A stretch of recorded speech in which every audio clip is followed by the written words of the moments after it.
morning, students. So we are continuing our chapter number 3, designing simple website using Composer. Today we are going to learn about the new website about the schools. You can see here in the screen that we are going to create a website of ABC International School, which have different departments like pre-primary, primary, secondary, higher secondary, home. And we are also adding the photo galleries for all departments. तो ऐसी एक website हमें create करनी है आज, उसका एक example हम देखने वाले हैं आज। तो सबसे पहले कंपोजर आपको ओपन करना है, आपके कंप्यूटर स्क्रीन पे होगा कंपोजर, तो उसको ऑन कीजिए। जैसे आप कंपोजर ऑन करते हो तो सबसे पहले ऐसी स्क्रीन आ जाती है जिस स्क्रीन के अंदर आपको बताया जाता है टिप्स आती है, वो टिप्स आपको क्लोज कर देनी है। उसके बाद टेबल चाहिए मुझे इसके अंदर, जो वेबसाइट बनानी है, वेबसाइट तो आप टेबुलर फॉर्मेट में हम बना दे। आपने लास्ट एग्जांपल देखा था स्कूल प्लाजा का, तो आपको आइडिया होगा। तो इंसर्ट टेबल मेनू है, उसमें जाके इंसर्ट में जाके टेबल लीजिए, या फिर आपके पास एक और ऑप्शन है कि इंसर्ट मेनू जो है हमारा, उसके अंदर भी टेबल का ऑप्शन मिल जाएगा। तो दोनों में से कोई भी एक ऑप्शन सिलेक्ट कीजिए, देन टेबल ले लीजिए उसमें से। तो देखिए यहाँ पे तो इंसर्ट टेबल वाला पार्ट आ जाएगा। यहाँ से आप जितने जाए, जैसे मुझे 3x2 चाहिए तो वो वाला मैं पार्ट ले रहा हूँ उसके अंदर से, तो वो सिलेक्ट है तो वो यहाँ पे आ जाएगा। यहाँ पे देखिए इस तरह से आ गया पूरा। अब यहाँ पे एक चीज मार्क हो रही है, पूरी स्क्रीन पे जो दिखना चाहिए वो पूरी स्क्रीन पे नहीं दिख रहा है ये टेबल। तो क्या करना पड़ेगा, इसको पूरी स्क्रीन पे यानी कि विड्थ है वो पूरी स्क्रीन पे पूरे विंडो में आ जाए, ऐसा सेट करना पड़ेगा। तो उसके लिए क्या करना है, आपको टेबल के अंदर जाइए, वहां पे टेबल के अंदर कर्सर रख के उसके ऊपर राइट क्लिक कीजिए, तो वहां पे आपको टेबल सेल प्रॉपर्टीज मिलेगी। अब टेबल सेल प्रॉपर्टीज मिलेगी जहां से हम इसको बड़ी साइज में कर सकते हैं। तो जैसे ही टेबल सेल प्रॉपर्टीज का डायलॉग बॉक्स ओपन होगा, उसमें देखिए तो यहाँ पे दो टैब है आपके पास, सेल एंड टेबल। तो उसमें से टेबल में जाइए, और टेबल में जाने के बाद जो साइज है, साइज के अंदर विड्थ है, तो विड्थ के अंदर 100 लिखिए, और सामने पिक्सल होगा उसकी जगह पे परसेंटेज ऑफ विंडो लिखिए, यानी उसकी जो विड्थ है वो विड्थ 100% ऑफ विंडो ऐसे सेट कर दीजिए। ऐसा सेट करने के बाद ओके कीजिए, तो देख सकते हो आप स्क्रीन के ऊपर कि वो पूरी स्क्रीन पे पूरी जो हमारी विंडो है उसके ऊपर आ जाएगी। अब हमें क्या करना है, हमने जो पेज देखा था उसके अंदर पहला जो सेल है हमारा टेबल का, तो उसके अंदर हमें स्कूल की एक इमेज रखनी है। तो इमेज लाने के लिए आपके पास ऑप्शन है, एक इंसर्ट मेनू में जाइए, वहां से इमेज मिल जाएगी आपको, या फिर ऊपर टूल बार है, कंपोजिशन टूल बार, उसमें भी इमेज फॉर्मेट है, तो वहां पे एक टूल के ऊपर क्लिक करके भी इमेज ला सकते हो। तो जैसे इसके ऊपर क्लिक करोगे, देखिए इमेज प्रॉपर्टी का डायलॉग बॉक्स ओपन हो जाएगा, जिसमें इमेज लोकेशन लिखा है, उसके बाजू में येलो कलर का फोल्डर जैसा बटन है, उसके ऊपर क्लिक कीजिए। तो आपके पास कंप्यूटर के अंदर जो इमेजेस होगी उस इमेजेस का लिस्ट आ जाएगा। आपने जो भी इमेजेस रखी होगी उसमें से कोई भी एक इमेज आपको वो ढूंढना पड़ेगा। आपने जहाँ पे इमेज स्टोर है वहां पे जाइए और वहां से इमेज सिलेक्ट कीजिए। इमेज सिलेक्ट करने के बाद उसमें ओपन पे क्लिक कीजिए, तो देखिए इस तरह से आ जाएगा यहाँ पे। और आपको फिर से मैं याद दिला दूं, इमेज लानी है तो इमेज के लिए आपको वो जो सेकंड ऑप्शन है डोंट यूज अल्टरनेट टेक्स्ट, वो यूज करना है, देन ओके कीजिए। तो देखिए इस तरह से ये आ गई इमेज। और उसको इमेज अभी लेफ्ट साइड में जो अलाइन सेंटर जो है ऊपर दिया, देखिए आप देख सकते हो टूल बार के अंदर, तो अलाइन सेंटर यूज करके इमेज को सेंटर में ले आइए। अब सेकंड सेल जो है वहां पे हमें हमारी स्कूल का नाम लिखना है। जैसे स्कूल का हमने ऐसे ही एग्जांपल के तौर पे नाम लिखा है एबीसी इंटरनेशनल स्कूल, तो एबीसी इंटरनेशनल स्कूल ऐसा नाम लिख दीजिए। नाम लिखने के बाद अब उसको फॉर्मेट करना है, तो पहले उसको सिलेक्ट कीजिए, एबीसी इंटरनेशनल सिलेक्ट कीजिए, फिर उसके जो हमारा जो टूल बार है फॉर्मेटिंग टूल बार 2, उसमें से फॉर्मेट करेंगे हम। इसमें सबसे पहले हम उसके फॉन्ट चेंज करेंगे। तो फॉन्ट चेंज करने के लिए देखिए वो वेरिएबल विड्थ लिखा है, उसके बाजू में एरो है, उसके ऊपर क्लिक कीजिए, तो लिस्ट खुलेगा। उसमें से what ever you font you want, आपको जो भी फॉन्ट चाहिए वो फॉन्ट सिलेक्ट कर लीजिए, तो वो फॉन्ट उसके ऊपर एप्लीकेबल हो जाएंगे। उसके बाद वहां पे ऊपर उसके बाजू में टेक्स्ट का कलर का है, जो ब्लैक कलर का लिखा है, उसके ऊपर क्लिक कीजिए। तो टेक्स्ट कलर पे क्लिक करोगे तो आपको जो भी टेक्स्ट का कलर चेंज करना है, तो आपको जो भी कलर अच्छा लगे वो कलर सेलेक्ट कर लीजिए और ओके कर दीजिए। उसके बाद देखिए और भी फॉर्मेटिंग टूल बार में ऊपर आप देख सकते हो, फॉर्मेटिंग टूल बार में ऊपर देखिए आप तो बोल्ड कर सकते हो, अंडरलाइन किया है, फिर सेंटर अलाइनमेंट किया है, तो देखिए एप्लीकेबल हो गया। एबीसी इंटरनेशनल स्कूल जो है हमने जो उसकी साइज वहां पे A+ है, तो A+ यूज करके आप साइज बड़ी कर सकते हो उसके अंदर। तो इस तरह से पूरा फॉर्मेट करने के बाद ये कुछ इस तरह से दिखेगा ये। उसके बाद हमें उसका कलर चेंज करना है। बैकग्राउंड कलर अगर चेंज करना है आपको, तो बैकग्राउंड कलर चेंज करने के लिए आपको टेबल के अंदर ही राइट क्लिक करके टेबल सेल प्रॉपर्टीज में जाइए। टेबल सेल प्रॉपर्टीज में जाओगे तो वहां पे ऑप्शन जो खुलेगा पहले जो बता रहे वैसे, तो टेबल में ही जाना है। टेबल के अंदर बैकग्राउंड कलर मिलेगा आपको, तो बैकग्राउंड कलर का जो ऑप्शन है उसके पास जो बटन है उसके ऊपर क्लिक कीजिए, तो कलर का बॉक्स ओपन हो जाएगा। अब उस कलर बॉक्स में से आपको जो कलर चाहिए वो कलर सिलेक्ट कर लीजिए, देन ओके कीजिए, तो बैकग्राउंड में वो कलर आ जाएगा। देखिए आप देख सकते हैं बैकग्राउंड में ये कलर आ गया है इस तरह से। अब बैकग्राउंड कलर हमारा बन गया। अब हमें उसके जो थर्ड सेल है हमारा नीचे की ओर देखिए तो वहां पे हमें डिपार्टमेंट वर्ड लिखना है। देखिए यहाँ पे मैंने राउंड भी किया, देखिए आप देख सकते हो राउंड किया, डिपार्टमेंट है, तो डिपार्टमेंट लिख दीजिए वहां पे। अब इसको भी फॉर्मेट करना है, तो डिपार्टमेंट वर्ड है उसको सिलेक्ट कर दीजिए और ऊपर जो फॉर्मेटिंग टूल बार 2 है वहां से उसको फॉर्मेट कर सकते हैं।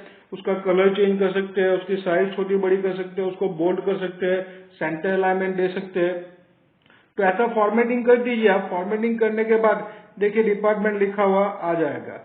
अब सेम प्रोसीजर सामने वाले सेल में फोटो गैलरी वर्ड लिखना है और सेम प्रोसीजर देखिए ऊपर जिस तरह से अपने डिपार्टमेंट को किया था वैसे फोटो गैलरी है उसको भी ऐसे ही आप बोल्ड कर सकते हो, सेंटर अलाइनमेंट कर सकते हो, फॉन्ट स्टाइल छोटी बड़ी कर सकते हो, तो ऐसे फॉर्मेटिंग उसके ऊपर भी अप्लाई कर सकते हो। देखिए यहाँ पे पूरा फॉर्मेटिंग टूल बार है, वहां से आप फॉर्मेटिंग कर सकते हो उसको।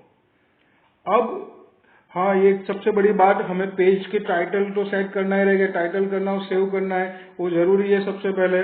तो पेज को टाइटल देने के लिए फॉर्मेट मेनू में जाइए। फॉर्मेट मेनू में सबसे लास्ट ऑप्शन है पेज टाइटल एंड प्रॉपर्टीज, उसके ऊपर क्लिक कीजिए और जो टाइटल का डायलॉग बॉक्स, पेज प्रॉपर्टी का डायलॉग बॉक्स खुलेगा, उसमें टाइटल दे दीजिए होम पेज। हमारा पहला जो मेन पेज जो होता है उसको टाइटल दिए जाते हैं, हम होम पेज टाइटल देते हैं उसको।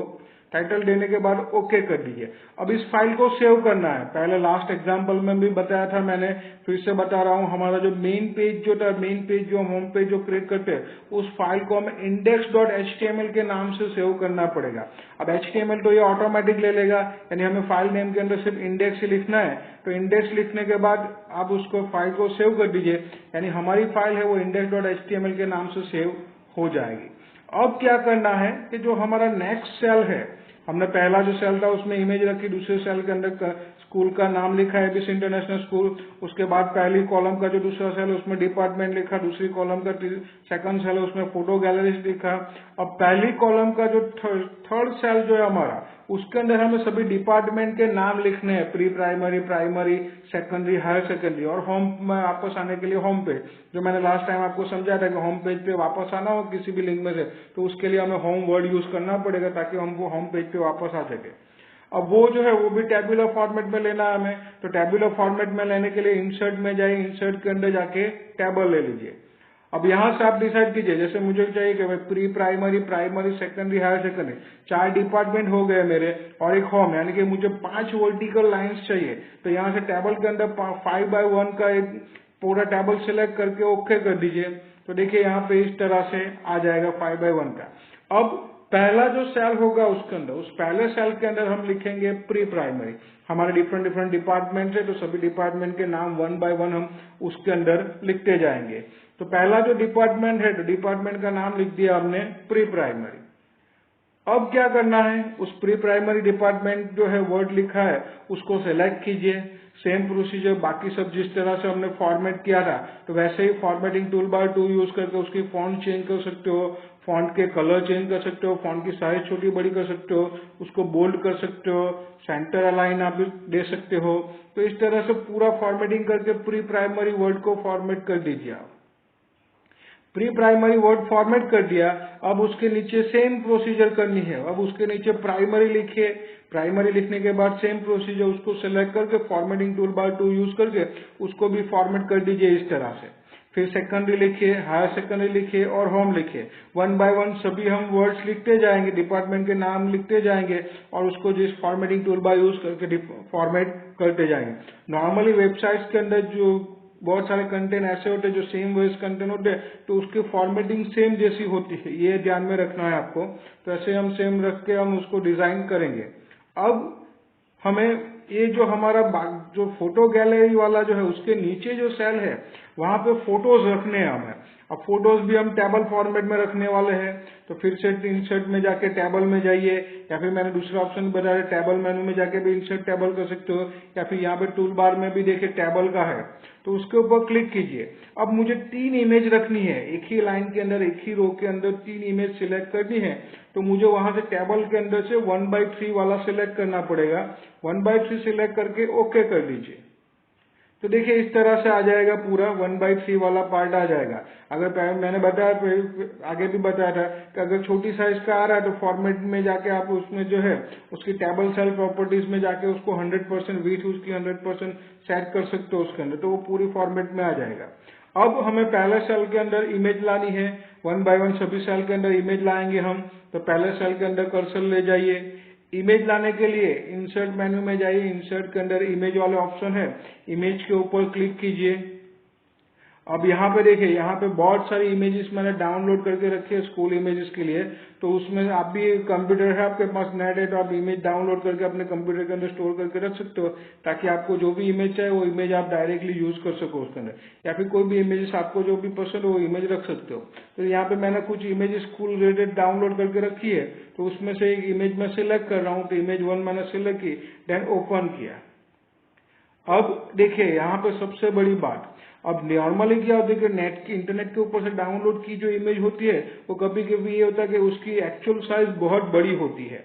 जैसे यहाँ पे देखिए मैंने राउंड करके बताया, एक्चुअल साइज उसकी विड्थ 637 पिक्सल्स है और हाइट 481 पिक्सल्स है। अब इसको मैं यूज करूंगा तो मेरी स्क्रीन पे बहुत बड़ी दिखेगी इमेज, इसलिए मैं क्या कर रहा हूँ कि जो डायमेंशन, जो हम इमेज प्रॉपर्टी के डायलॉग बॉक्स के अंदर सेकंड टैब जो है डायमेंशन की, उसके अंदर जाएंगे, उसके अंदर जो सेकंड ऑप्शन है कस्टम साइज में जाइए और वहां पे विड्थ चेंज कर दीजिए, अबाउट 200 to 300 के बीच में रखिए।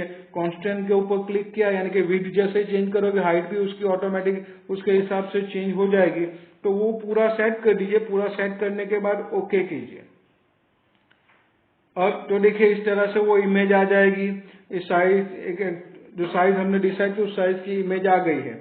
अब उस इमेज को सिलेक्ट करके सेंटर अलाइनमेंट में ले लीजिए।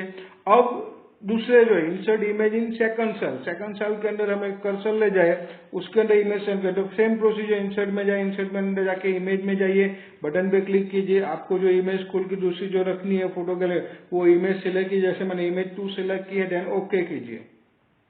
अब यहाँ पे देखिए उसकी एक्चुअल साइज 265 187 की है, तो छोटी साइज का है तो वो ऑटोमेटिक आ जाएगा, मुझे उसका साइज चेंज करने की जरूरत नहीं पड़ेगी। उसमें अल्टरनेट टेक्स्ट यहाँ पे don't use alternate text use कीजिए, देन ओके कीजिए, तो सेकंड सेल के अंदर वो इमेज आ जाएगी। अब सेम प्रोसीजर मुझे थर्ड सेल के लिए करनी है, insert image in third cell, तो तीसरा सेल है मेरा, तीसरे सेल के अंदर भी मुझे इमेज लानी है वो, तो इमेज लाने के लिए सेम प्रोसीजर मुझे करनी पड़ेगी। इंसर्ट मेनू में जाइए, इंसर्ट मेनू के अंदर इमेज में जाइए, इमेज का जो खोलेगा उसमें से आपको जो इमेज अच्छी लगे वो इमेज सिलेक्ट कर दीजिए। देखिए यहाँ पे भी ये जो इमेज मैंने सिलेक्ट की है उस इमेज की जो एक्चुअल साइज है वो बहुत बड़ी है, तो एक्चुअल साइज जो इमेज की बड़ी है तो उसके लिए क्या करेंगे, हम डायमेंशन में जाएंगे, जो सेकंड टैब है हमारी, डायमेंशन में जाके कस्टम साइज के अंदर जाके उसकी विड्थ और हाइट 200 से लेकर 300 के बीच में रख देंगे, तो उसकी जो हम लोगों ने जो साइज रखी है बाकी सब इमेज की, तो उसके साथ रिलेटेड इमेज साइज में वो इमेजेस आ जाएंगे। तो उसको सिलेक्ट ऐसे साइज सेट कर दीजिए विड्थ और height, then dot use alternate text कीजिए और देन ओके कर दीजिए। तो तीसरे साल के अंदर भी हमारी ये इमेज आ जाएगी, देखिए इस तरह से। अब इमेज को सिलेक्ट करके आप सेंटर में, जो अगर इमेज आपकी लेफ्ट साइड में आ रही है तो इमेज को सिलेक्ट करके ऊपर फॉर्मेटिंग टूल बार में अलाइन सेंटर का ऑप्शन है ही हमारे पास, तो उसको यूज करके आप सेंटर अलाइनमेंट में ले सकते हो, उसको सेंटर में सेट कर सकते हो। तो इस तरह से हमारा जो है वेबसाइट का जो होम पेज है, जो हमने जो देखा था वैसा होम पेज हमारा तैयार हो जाएगा। अब इसको वेब ब्राउजर में, ये जो हमारी होम पेज है, होम पेज जिसको हमने इंडेक्स के नाम से सेव किया है, वो index.html वाली जो फाइल है उस फाइल को आप ओपन कीजिए वेब ब्राउजर के अंदर। ओपन करके देखिए तो इस तरह से वेब ब्राउजर में देखेगा, जो हमने पहला पार्ट से पहले पेज में जो देखा था वैसा ही यहाँ पे सेट होकर आपके सामने आ जाएगा। तो इससे पूरा हमारा होम पेज तैयार हो गया, जिसमें एक साइड में स्कूल का लोगो रखा, एक साइड में स्कूल का नाम लिखा, फिर डिपार्टमेंट और फोटो के डिफरेंट डिपार्टमेंट और डिफरेंट फोटो गैलरीज हमने रखी है। तो यहाँ पे फॉर्म पेज हमारा कंप्लीट हो गया। अब नेक्स्ट जो हमें देखना है, नेक्स्ट लेक्चर में देखेंगे हम, नेक्स्ट लेक्चर के अंदर सभी डिपार्टमेंट जो है हमारे प्री प्राइमरी, प्राइमरी, सेकेंडरी, हम सभी के बीच में लिंक करना सीखेंगे। जैसे लास्ट टाइम स्कूल प्लाजा के अंदर हमने जो होम पेज था हमारा, वो होम पेज को कैलकुलेटर, नोटबुक और पेन के साथ रिलेटेड किया था, कनेक्टेड किया था, लिंक क्रिएट की थी। वैसे ही लिंक हम यहाँ पे ये बाकी सब डिपार्टमेंट जो है हमारे pre primary, primary, secondary, higher secondary, वो सब के करेंगे। और होम पेज को सभी जो है सभी पेज को होम पेज यानी कि हमारा ये मेन पेज है उसके साथ लिंक देना सीखेंगे। तो ये जो लिंक वाला पार्ट है हम नेक्स्ट लेक्चर में देखने वाले हैं। So I am Himanshu Chauhan. Thank you for watching me. Have a nice day. Always be safe and happy. Hari Om.